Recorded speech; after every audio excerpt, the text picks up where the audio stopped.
I am so excited to be here with you today, Stephan, because I've been getting this question, what does a virtual superhero actually look like? What do you do? So I thought it'd be fun if we got together and showed off some of our favorite tricks. What do you think? You know, I'm all up for that, so I can't wait to see some of your cool tricks. Why don't you go ahead and start? All right.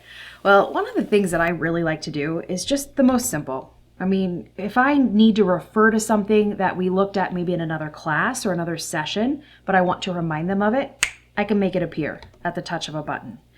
There might be a case where instead I'm doing an introduction of myself and I'd like to name drop, but not necessarily name drop. So if I can just make things appear, then it's a very smooth way to go ahead and do my introduction, which, by this logic, you might notice I can basically make anything appear. It's very convenient. Really cool. And I would love to know how you make your physical pictures on your wall disappear. Magic. Cool. Well, one of the things that I really like is when I introduce my next topic, I always struggle between should I put on a visual or should I stay on camera for a little while longer? And then I thought, you know what?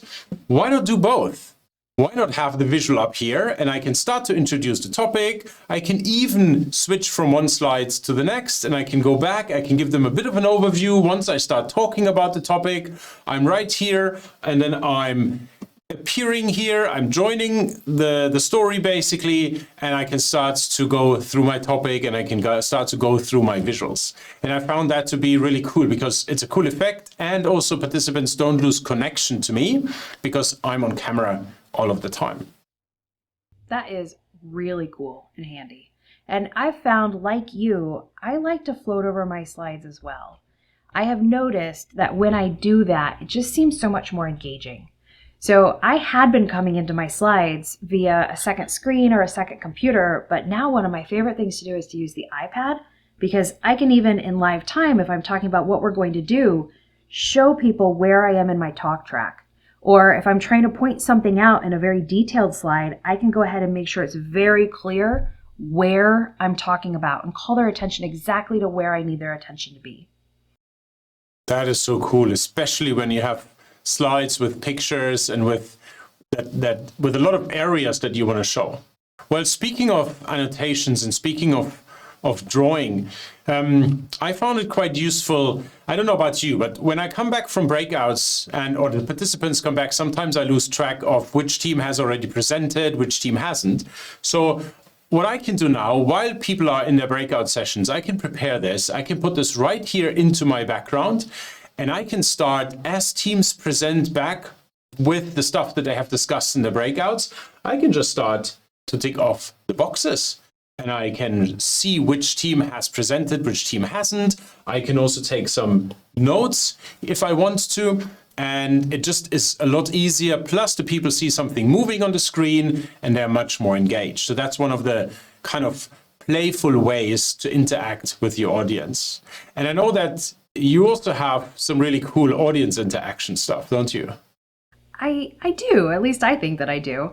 So I really like what you just showed us because it looks like you had something pre-planned, but you are also going live. And I love that effect. I mean, all of these things that we're showing you are live effects that you can do within your class feed.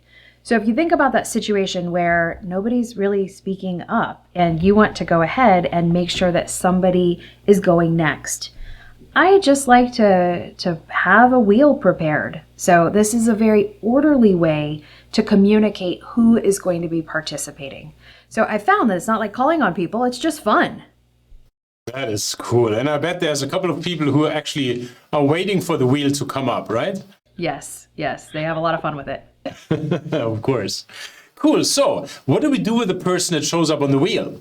So imagine this was you, Andrea, in one of the sessions, and you're kind of on the spot now because you are next to discuss something. But I still want to keep control over who people see in the audience.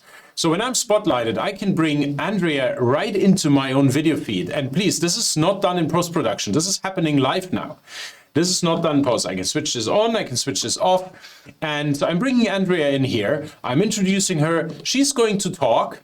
I give her the stage for a couple of minutes to present something. I thank her after she's done, and I can make it disappear.